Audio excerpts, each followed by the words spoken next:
we fed 11,406 primary source documents into the AXIOM mainframe. We altered exactly one historical variable. I will never surrender. This day is ours. The date is October 17th, 1777. A British general named John Burgoyne does not surrender his army at Saratoga. Initializing timeline render. On October 17th, 1777, General John Burgoyne handed his sword to an American general near a small village called Saratoga. 6,000 British and German soldiers laid down their weapons that day.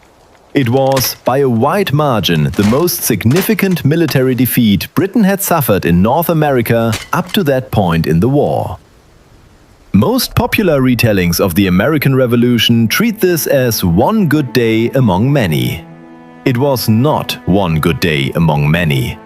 Saratoga is the documented hinge of the entire war.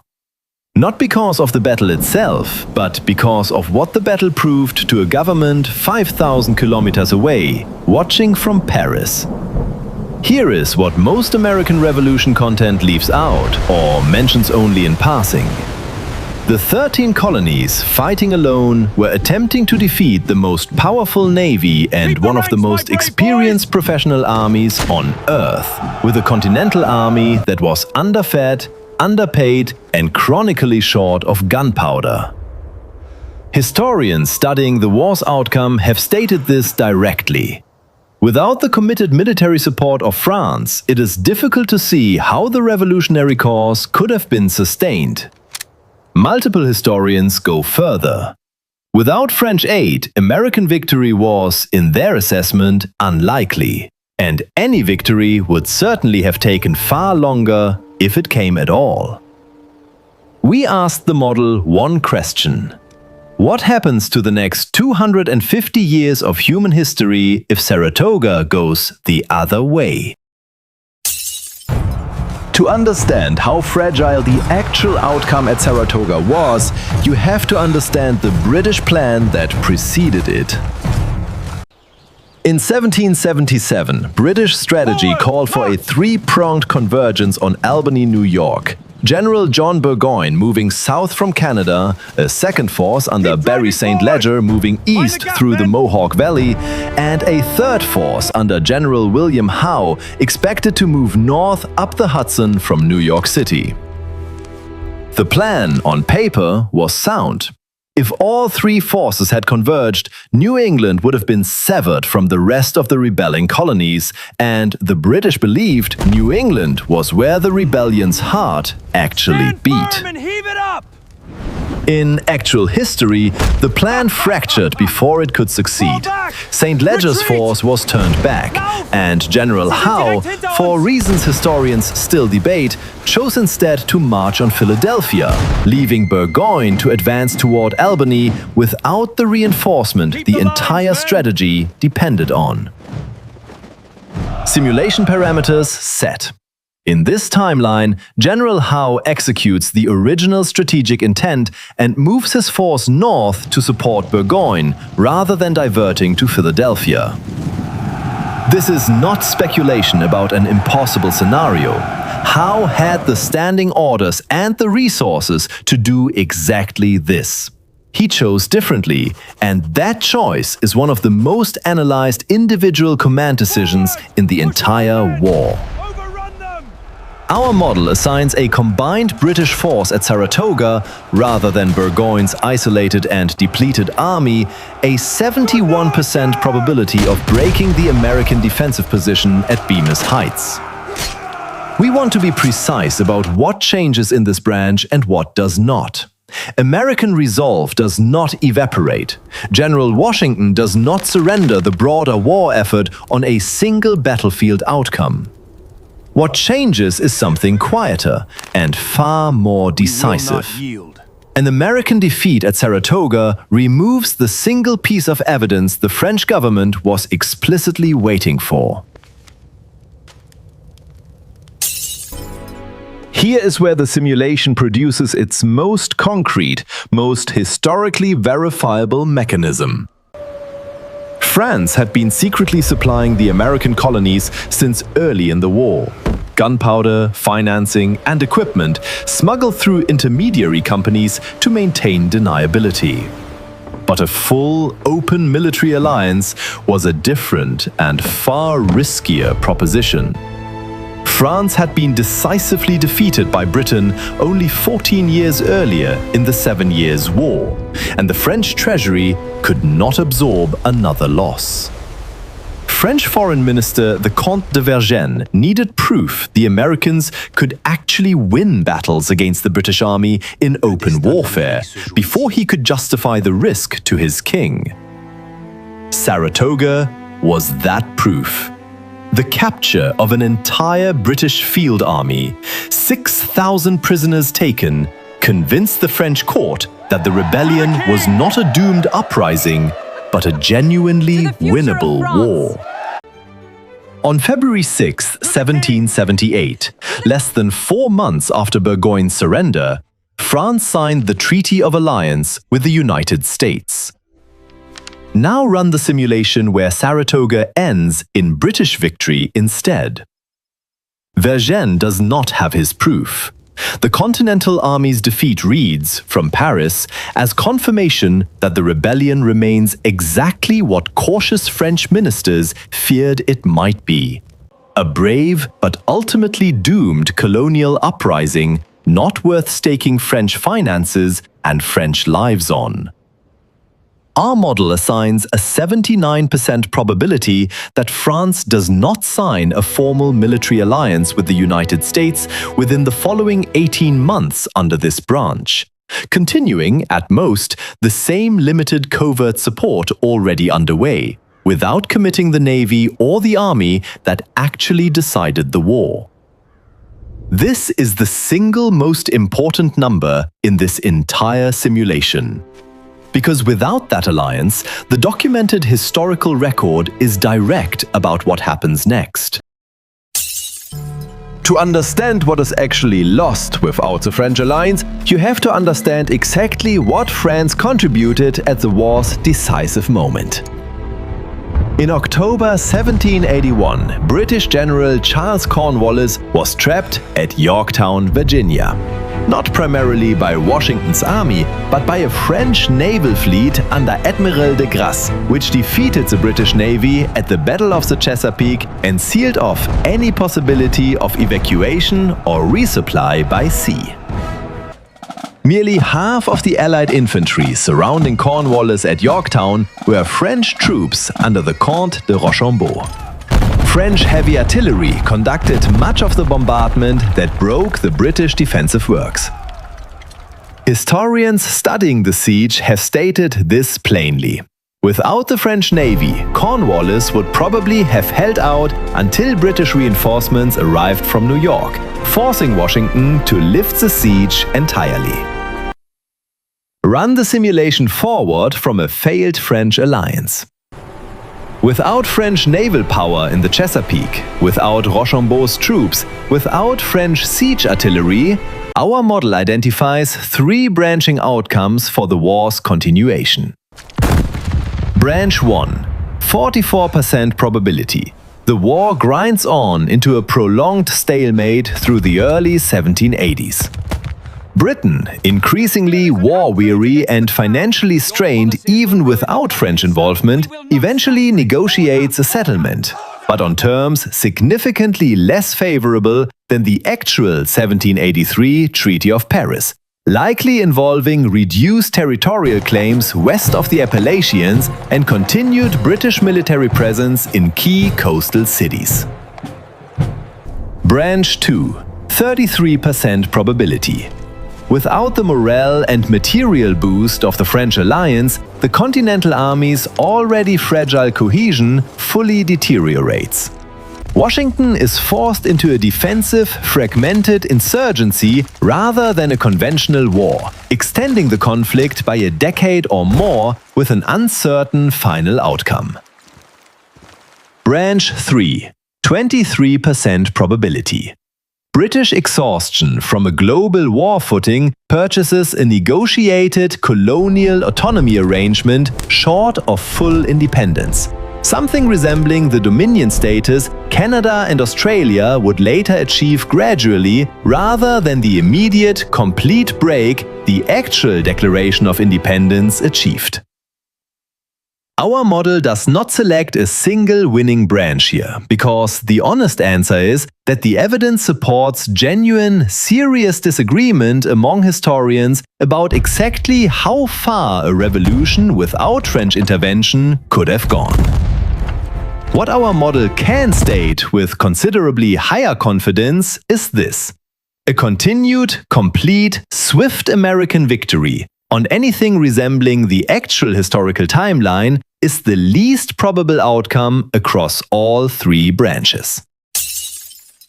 Here is the finding our model flagged as the most structurally important irony in the entire simulation, and it concerns France itself. The same alliance that won American independence carried a documented cost that historians directly connect to a second revolution entirely. France spent over 1 billion livres directly supporting the American war effort, on top of the cost of fighting Britain globally in the Caribbean, India, and European waters. This spending, layered onto an already fragile French treasury, is identified by historians as one of the direct contributing factors to the fiscal crisis that gripped France through the 1780s. That fiscal crisis is one of the documented causes of the French Revolution, which began in 1789, 8 years after Yorktown. Our model has to flag this honestly. If France never commits the resources it historically committed to America, the fiscal strain that contributed to the French Revolution does not accumulate the same way on the same timeline. This does not mean our model claims the French Revolution never happens at all. France's underlying fiscal and social structures were under severe strain. But our model does flag a genuine, documented causal link that a failed Saratoga would sever or significantly delay. An American defeat in 1777 does not just risk rewriting American history. It plausibly reaches into the French Revolution and from there into the entire chain of 19th century European upheaval that followed it. This is exactly the kind of finding AXIOM exists to surface, not the version of the counterfactual that stays neatly inside one country's borders, the honest one, where one battle in upstate New York reaches further than almost anyone assumes. The model now extrapolates forward.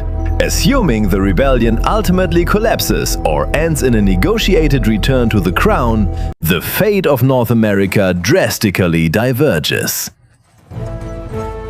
Here is where the simulation gets uncomfortable. In actual history, the United States expanded violently westward under the doctrine of manifest destiny. In the simulation, London strictly enforces the Royal Proclamation of 1763, which outright bans all colonial expansion west of the Appalachian Mountains. The classic American Wild West never happens. Instead of chaotic pioneer settlement, the British establish highly regulated Native American buffer states in the Ohio Valley and the Midwest. These indigenous confederacies are heavily armed with British rifles and legally recognized by London as a permanent, militarized wall against foreign expansion. By the mid-19th century, the colonies and Canada are merged into a single, massive administrative bloc, the Dominion of North America. It is not a democracy. It is a hyper-industrialized, resource extraction mega-colony. And here, the mainframe generates a historical paradox that carries extreme cognitive resistance for modern viewers. In 1833 of our actual timeline, the British Parliament passed the Slavery Abolition Act, making the practice illegal across the entire British Empire. In this simulation, that imperial decree includes the North American Dominion. Because the southern plantation colonies have no independent political power to secede and face the overwhelming might of the Royal Navy, slavery is eradicated in North America 30 years earlier than in our timeline. The catastrophic American Civil War, which killed over 600,000 men, never happens. Instead of fighting itself, North America spends the 19th century feeding the absolute peak of the British global machine. Advance the model to the 20th century. In our timeline, the 20th century was defined by two devastating world wars, resulting in the collapse of the British Empire and the rise of the United States. By 1910, in the simulation, a British Empire that never lost North America controls 45% of the planet's landmass. AXIOM calculates a 91% probability the First World War simply does not happen. No rival power can credibly contest a unified Anglo-American superpower. But total dominance is not the same as peace. The model flags a new threat emerging by the 1950s, a massive Eurasian alliance of the surviving French and Russian monarchies built specifically to counter British supremacy. The Russian Revolution never occurs. There is no Soviet Union, but there is a permanent three-way nuclear standoff between London, Paris, and the Tsar in Moscow. The technological acceleration of the 20th century is driven entirely by this royal Cold War. The militarization of low Earth orbit begins decades earlier, driven purely by the need for orbital defense platforms to protect the imperial capitals. The model now extrapolates forward to the present day, the year 2026. The visual and geopolitical reality of this simulated world is staggering.